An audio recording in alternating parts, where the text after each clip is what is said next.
여러분 안녕하십니까? 오늘이 그 월요일 날이죠. 월요일 날이지만은 대체 휴일이기도 합니다. 지금이 2026년 8월 17일 오전 11시 16분을 가리키고 있습니다. 그럼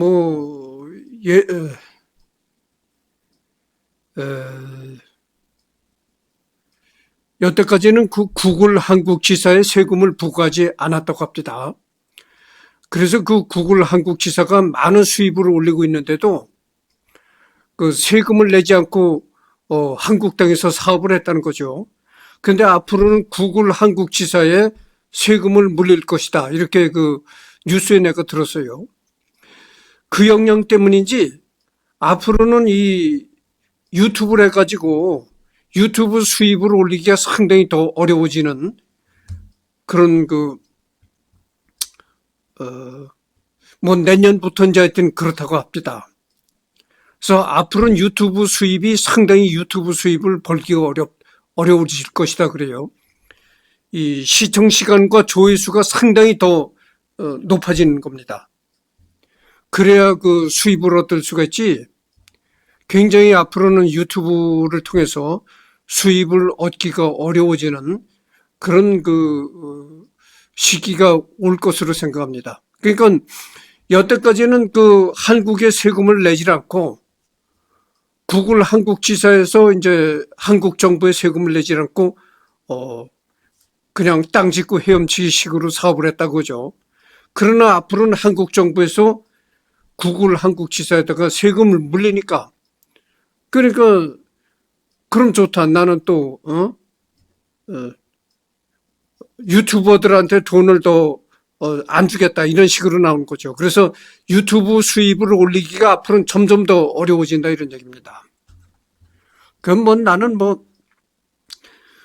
여러분들한테 예전에도 난 여러 번 얘기했지만 나는 유튜브를 통해서 일전 한 푼 내가 벌어본 적 없고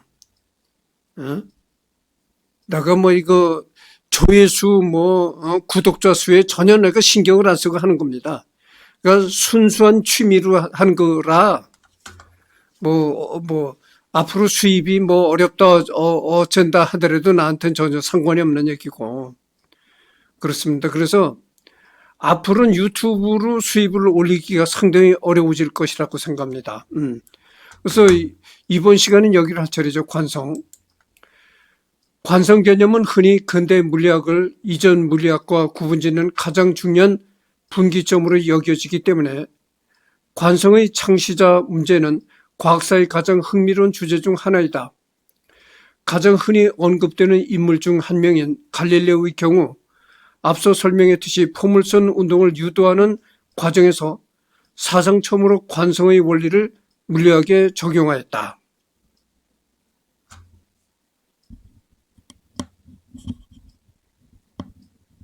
잠깐만요.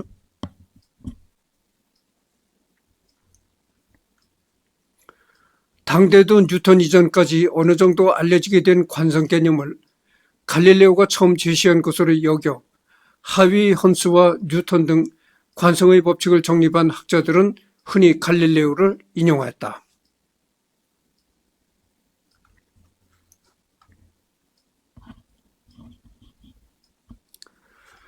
다만 갈릴레오는 관성을 아주 제한적인 맥락에서만 사용했고 하위 헌스나 뉴턴처럼 일반화된 물리 법칙으로 내세우지 않았다. 갈릴레오의 관성은 오로지 수평면에서만 적용되고 이 수평면 또한 끝없이 연장되는 것이 아니기 때문에 뉴턴의 일반화된 관성과 구분지어 수평관성, 제한된 관성 등으로 불린다. 고전 물리학의 관성 개념과는 별개로 갈릴레오가 가졌던 관성 개념 자체에 대한 연구도 많이 이루어졌다. 특히 쿠아레가 제안한 갈릴레오의 관성이 원운동을 설명하기 위한 것이라는 학설이 대표적인데 이는 논란이 거듭되는 문제이다. 관성. 이 관성이라는 게 물리학 용어입니다. 여러분 그렇잖아요. 갑자기 빠르게 앞으로 진행하던 물체는 계속 앞으로 나가려는 그런 그 성질이 있는 겁니다. 그걸 관성이라고 하죠. 내가 쉽게 예를 들어볼까요? 고속도로를 내가 아주 정말 차를 운전하면서 달린다. 달리다가 갑자기 브레이크를 밟잖아요. 브레이크를 밟으면 어떻게 되겠어요? 차가 그냥 쫙 밀려나가는 겁니다. 그러니까 브레이크를 밟으면 엔진이 바퀴가 정지가 되잖아요. 바퀴가 정지가 된 상태에서도 그냥 쫙 밀려나간다는 거죠. 그게 바로 관성인 겁니다. 그러니까 움직이던 물체는 갑자기 정지를 시켜도 나가려는 그런 속성이 있기 때문에 갑자기 브레이크를 밟는다 하더라도 차가 쫙 밀려나가는 거죠. 그런 걸 관성이라고 하는 겁니다. 다만 갈릴레오는 관성을 아주 제한적인 맥락에서만 사용했고 하위 현수나 뉴턴처럼 일반화된 물리법칙으로 내세우지 않았다. 갈릴레오의 관성은 오로지 수평면에서만 적용되고 이 수평면 또한 끝없이 연장되는 것이 아니기 때문에 이건 한 거네요. 그 다음에 상대성 원리가 나옵니다. 갈릴레오가 관성 개념을 본격적으로 도입하기에 앞서 그와 비슷한 목적으로 도입한 갈릴레오의 배 사고 실험은 오늘날의 상대성 원리에 관한 것이다. 당시 천동설을 옹호하던 사람들은 우리가 항해하는 배 위에서 배가 움직이는 것을 알 수 있듯이 지구가 움직인다면 우리는 지구가 움직인다는 것을 느낄 수 있을 것이다 라고 주장했고 갈릴레오는 실제 실험과 사고 실험으로 이를 반박하려 하였다. 갈릴레오의 결론은 다음과 같다. 움직이는 배 위에 있는 사람은 자신이 배 위에 있다는 것을 느끼지 못한다. 마찬가지로 우리가 움직이고 있더라도 우리는 그것을 느낄 방법이 없다. 이런 얘기입니다. 이 천동설을 주장하는 사람이 이제 이런 얘기를 했다는 거죠. 아니 그럼 우리가 밟고 있는 땅이 움직인다면 왜 그 움직임을 느끼지 못하겠는가? 이래서 지동설은 그건 틀린 거고 천동설이 옳다 이렇게 주장했다는 거죠.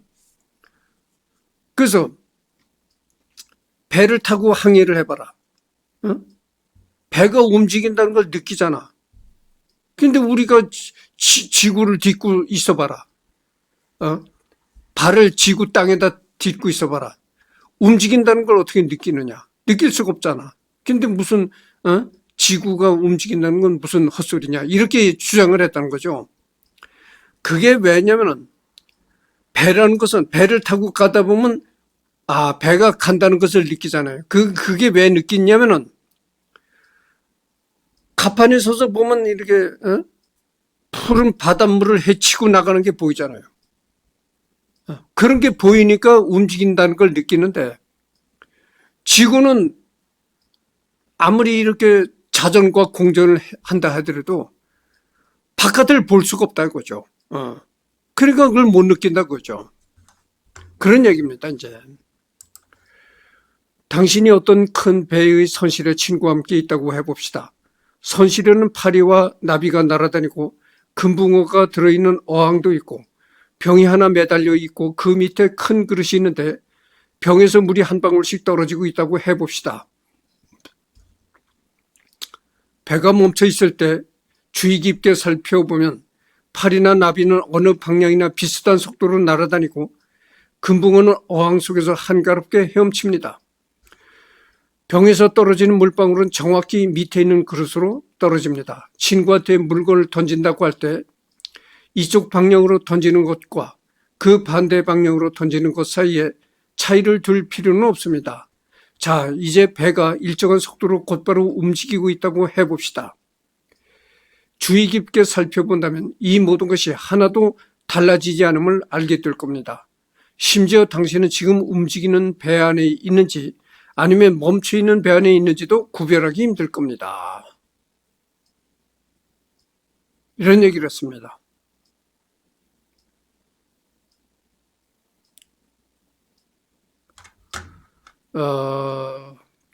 이는 서로에 대해 등속 직선 운동하는 두 좌표계가 서로 물리적으로 동등하다는 상대성 원리를 설명하고 있다. 이 업적을 기려 고전적인 좌표 변환을 갈릴레이 변환, 그에 대한 대칭성을 갈릴레이 불변성이라 부르게 된다. 상대성 원리는 고전 역학에서도 성립하지만 현대의 상대성 이론으로 넘어오면서 중요성이 더 커지면서 아인슈타인이 특수 상대성론을 유도하기 위한 기초 원리로 진화했고, 이때는 광속 불변의 원리가 새로 도입되면서 로런츠 변환과 로런츠 불변성으로 바뀐다. 이 상대성 이론은 그 아인슈타인 시대에 접어들어 가지고 이 논리가 굉장히 꽃피우는 것이죠. 이론이 꽃피우는 것이죠.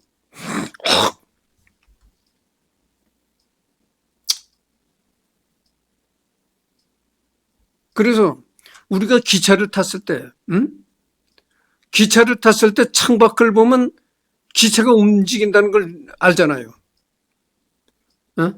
근데 기차가 이렇게 움직이는데도, 기차가 가는데도 창밖 풍경이 정지되어 있다면 어떻게 되겠어요?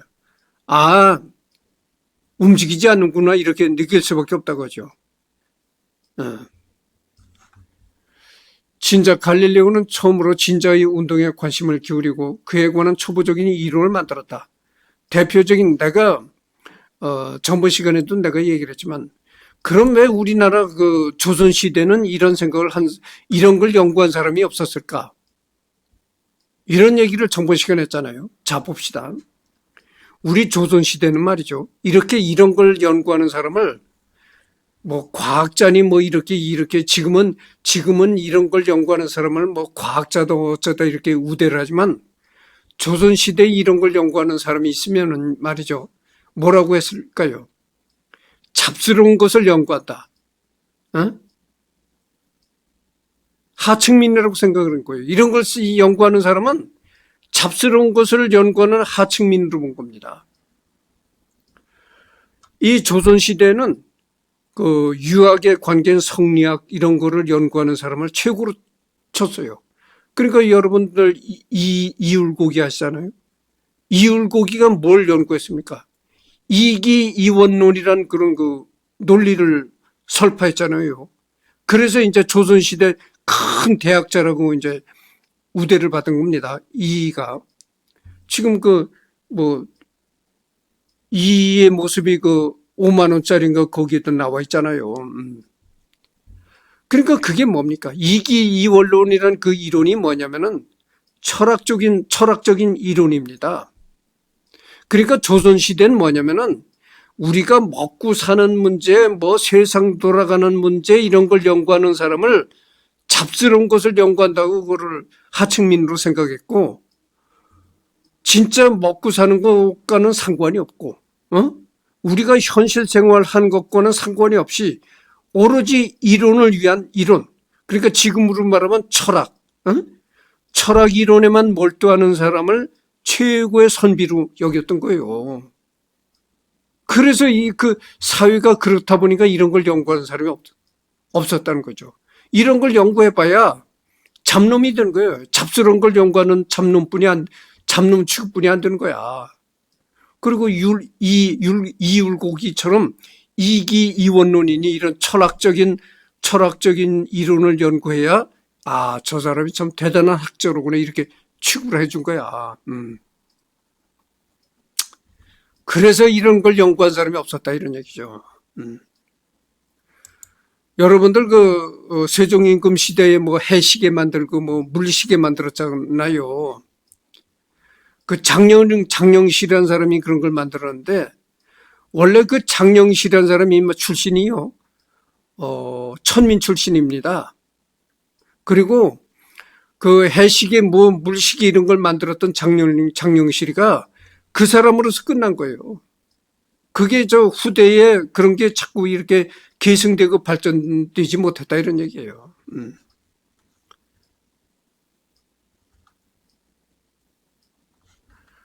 광속 실험, 당시까지 빛의 속력이 유한한지 무한한지는 거의 연역적 추론에 의지해서만 논의되었으나 갈릴레오는 최초로 빛의 속도를 재기 위한 다음의 실험을 시도하였다. 두 사람이 엿어들 수 있는 랜턴을 각각 갖고서 서로 충분한 거리만큼 떨어진다. 한 명이 랜턴을 열면 나머지 한 명이 그 등불을 인지하자마자 빠르게 랜턴을 연다. 이 두 사건 사이의 시간 간격은 빛이 두 사람 사이를 이동하는 데 걸린 시간을 의미한다. 갈릴레오는 1마일 이내의 거리에서 이 실험을 시도했는데 결론을 짓지 못했다. 지금의 관점에서 보자면 이것은 빛의 속도를 감당할 만한 실험 방식이 아니기 때문에 실패한 것이었다. 이때 벌써 갈릴레이 시대 벌써 빛의 속도를 재려는 연구를 했다는 거죠. 빛이 얼마나 빠른가. 그 빛의 속도를 연구하는 실험을 했다는 거죠. 이게 대단한 거 아닙니까? 이렇게 대단한 걸 연구했는데 이렇게 조선에서 이런 걸 연구하면 이 잡스러운 놈, 천민 출신 이렇게 분이 안 되는 거예요. 아까도 얘기했지만 이 머릿속에 그 이론, 이율곡과 같은 이기이원론 있다고만 얘기를 해야 선비로 대접받고 이랬다 그죠. 근데 얼마 전에 어떤 데서 이제 과학자들이 이제 우주를 살펴보다가 지구와 아주 유사한 그런 또 행성을 발견했다래요. 망원경으로 이렇게 여러 가지 이런 걸 측정해 보니까 지구하고 온도도 비슷하고, 그러니까 영상 한 20도, 영상 한 20도면은 사람이 아주 쾌적하게 살아갈 수 있는 온도잖아요. 춥지도 않고 덥지도 않고. 그리고 거기도 또 물이 있고 공기가 있을 가능성이 있다는 거죠. 그래서 제2의 지구다. 외계인의 고등 생명체가 존재할 가능성이 충분히 있다는 그런 별을 발견했다는 거예요. 그런데 그 별이 거리가 지구에서 그 별을 가려면은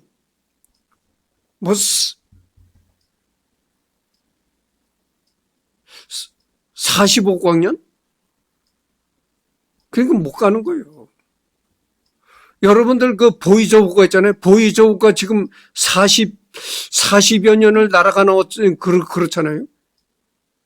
보이저우가 40여 년을 날아갔지만 그걸 광속으로 따지면 이 일광뿐이 안 된다는 거예요. 보이저우가 40년 동안 그렇게 날아간 거리가 광속으로 따지면 빛이 하루에 갈 수 있는 그런 거리라는 거예요. 빛이 하루에 갈 수 있는 거리뿐이 못 갔다는 거예요. 그러니까 생각해 보세요. 45광년인데 빛의 속도로 가도 45일을 가야 되는 거리인데 그게 갈 수 있겠어? 못 가지. 불가능한 겁니다. 45광년인지 450광년인지 그렇다래요. 그러니까 생명체가 살 수 있을 것으로 생명체가 살 수 있을 가능성이 충분히 있는 그 별이 있다지만 그 별을 우리가 갈 수가 없는 거예요. 너무 거리가 멀기 때문에. 그러니까 생각해 보세요. 온도도 한 20도가 된다 그러지. 물도 있지. 공기도 있지. 그런데 충분히 우리 지구와 같은 고등 생명체가 살 수 있다 이거죠. 그러나 너무 거리가 멀다. 이런 얘기입니다. 기타, 갈릴레이는 공학에 소질이 있었고 여러 기계를 직접 고안하였다. 망원경의 개조는 유명한 일화이고 이 외에 최초의 온도계를 개발하였다. 다만 기압 때문에 정확한 온도를 측정하지 못하여 유용하지는 않았다. 갈릴레이는 최초로 사이클로이드 곡선, 그 중에서도 구적법을 연구했는데 그는 그것을 구하기 위해 철판을 사이클로이드 모양으로 잘라내서 같은 높이 원 모양 철판과 비교하는 상당히 경험적인 방법을 사용했다. 그 결과 그는 그 넓이의 비율이 대략 3배임을 알아냈고 이는 맞는 결론이지만 갈릴레이는 이것이 정확할 리 없다며 근사적인 결론으로 치부했다. 또한 물리학적으로 최단 강하 곡선 문제를 처음 연구했는데 갈릴레이는 이것이 호라고 생각했다. 나중에서야 최대 강하 곡선 문제의 답은 바로 사이클로이드 곡선이었음이 밝혀진다. 이 문제들을 엄밀하게 푸는 것은 갈릴레이 시대에는 불가능한 일이었다. 그래도 지구는 돈다. 지금이 벌써 21분을 경과했습니다. 내가 10분을 줄였잖아요. 10분을 줄여가지고 이제 30분만 한다 그랬잖아요. 30분만 하니까 역시 시간이 빨리 가는 것 같습니다. 벌써 21분을 경과했네요. 그래도 지구는 돈다. 갈릴레오가 재판장에서 나가면서 그래도 지구는 돈다 라고 말했다는 것이 유명하다. 그러나 그가 정말 이 말을 했다는 증거는 없다. 현재까지 알려진 바에 따르면 그가 이런 말을 하여 남들이 들어서 후세에 남기도록 했을 가능성은 낮고 후대의 창작으로 보인다. 이제 갈릴레오가 자꾸 이렇게 지동설을 주장하고 나니까 저놈 잡아다가 이제 재판을 한 거죠. 또 쓸데없는 짓거리를 하고 다닌다. 요즘 말로 하면 혹세무민 한다 거지. 어리석은 백성들한테 사기치지 말라 이런 얘기죠. 하늘이 도는 거지 어떻게 땅이 돈다고 니는 주장을 하느냐. 그래서 이제 재판을 했는데 재판을 받고 재판장을 나오면서 갈릴레이가 이렇게 중얼거렸다는 거잖아요. 그래도 지구는 돈다. 그러면서 이제 재판장을 벗어났다는 얘기인데 실제 갈릴레이가 이런 얘기를 했다는 그런 증거는 없다는 겁니다. 그런 문헌에 나와 있다든가 그런 얘기는 없는데 후대 사람들이 이것을 창작해낸 말이 아니겠는가 이런 얘기죠. 다만 요한에서 케플러와 주고받은 편지를 봤을 때 자신의 발표가 천동설 지지자들을 자극할 것으로 예상한 듯하다. 갈릴레이가 걱정하는 편지를 보냈지만 케플러는 그래도 지동설을 발표해야 한다고 설득했고 편지를 받은 당시에는 갈릴레이가 케플러의 의견을 모셨다. 이 망원경을 케플러가 발견했는지 하여튼 그렇습니다. 그래서 여러분들 케플러 망원경이라는 게 있습니다.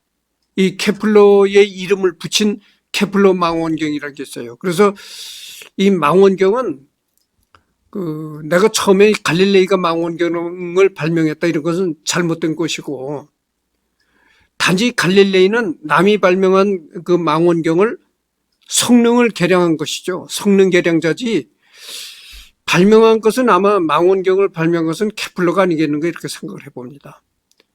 지금 나중에 내가 이 자료를 찾아보면 확실하게 알겠지만 하여튼 케플러 망원경이라는 게 있어요. 그래서 그 망원경에다가 케플러라는 이름을 붙인 걸 보면은 케플러가 그 망원경을 발명한 사람이 아니겠는가 이렇게 짐작해 볼 수 있다 이런 얘기죠. 나중에 내가 이 문제를 내가 자료를 검토해 보고 확실한 걸 얘기를 하겠습니다. 성격.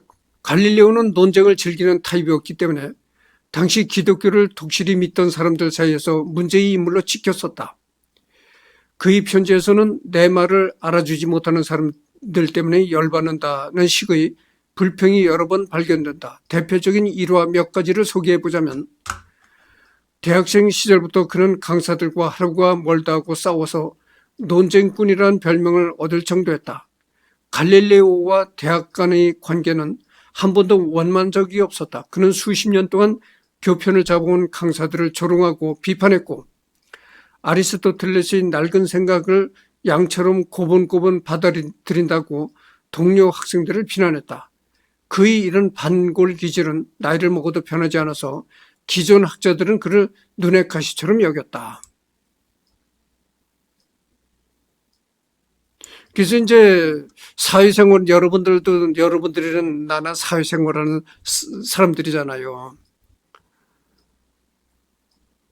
자기가 이 지동설을 주장하지만 그 당시 지동설을 주장하지만 이 지동설이라는 게 과학적으로 증명된 사실은 아니잖아요.